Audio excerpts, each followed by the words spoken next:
ವಿಜ್ಞಾನ ಆಧುನಿಕತೆ ಇಷ್ಟು ಮುಂದುವರೆದರೂ ಸಹಿತ ಇವತ್ತಿಗೂ ವಿಜ್ಞಾನಕ್ಕೆ ಸವಾಲಾಗುವಂತಹ ಅದೆಷ್ಟೋ ವಿಷಯಗಳು ನಮ್ಮ ಭಾರತದಲ್ಲಿದ್ದಾವೆ. ಪುರಿಯ ಜಗನ್ನಾಥ ದೇವಾಲಯದ ಗೋಪುರದ ಮೇಲಿರುವಂತಹ ಒಂದು ಬಾವುಟ ಇವತ್ತಿಗೂ ಗಾಳಿಯ ವಿರುದ್ಧ ದಿಕ್ಕಿನಲ್ಲಿ ಹಾರ್ತದೆ.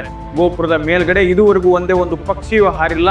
ಪಕ್ಷಿಯೂ ಅಲ್ಲ, ಮನುಷ್ಯರು ಹಾರಿಸುವಂತಹ ವಿಮಾನ ಕೂಡ ಹಾರಿಲ್ಲ. ಗೋಪುರದ ನೆರಳು ಇದುವರೆಗೂ ಭೂಮಿಯನ್ನ ಸ್ಪರ್ಶಿಸಿಲ್ಲ. ಗೋಪುರದ ನೆರಳನ್ನ ನೋಡಿದವರು ಇತಿಹಾಸದಲ್ಲೇ ಯಾರು ಕೂಡ ಇಲ್ಲ.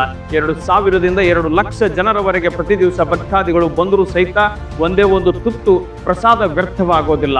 ದೇವಾಲಯದ ಮೇಲ್ಗಡೆ ಇರುವಂತಹ ಸುದರ್ಶನ ಚಕ್ರ ಪುರಿಯ ಯಾವುದೇ ಜಾಗದಲ್ಲಿ ನಿಂತು ನೋಡಿದ್ರು ಸಹಿತ ಆ ಗೋಪುರ ಕಾಣ್ತದೆ.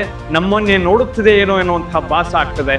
ದೇವಾಲಯದ ಹೊರಗಡೆ ಇದ್ದಾಗ ಕೇಳಿಸುವಂತಹ ಸಮುದ್ರದ ಶಬ್ದ ದೇವಾಲಯವನ್ನು ಪ್ರವೇಶಿಸಿದ ನಂತರ ಸಣ್ಣ ಶಬ್ದವೂ ಕೂಡ ಕೇಳೋದಿಲ್ಲ. ಎಷ್ಟು ಅದ್ಭುತ, ವಿಸ್ಮಯ, ವಿಜ್ಞಾನಕ್ಕೆ ಸವಾಲಾಗುವಂತಹ ವಿಷಯಗಳನ್ನ ಈ ದೇವಾಲಯವು ಒಳಗೊಂಡಿದೆ. ವಿಜ್ಞಾನಕ್ಕೆ ಸವಾಲಾಗುವಂತಹ, ವಿಜ್ಞಾನಕ್ಕಿಂತ ಮುಂದುವರೆದಂತಹ ಸಂಗತಿಗಳು ಜಗತ್ತಿನಲ್ಲಿ ಎಲ್ಲಾದ್ರೂ ಇದ್ರೆ ಅದು ನಮ್ಮ ಸನಾತನ ಹಿಂದೂ ಸಂಸ್ಕೃತಿಯಲ್ಲಿ ಮಾತ್ರ.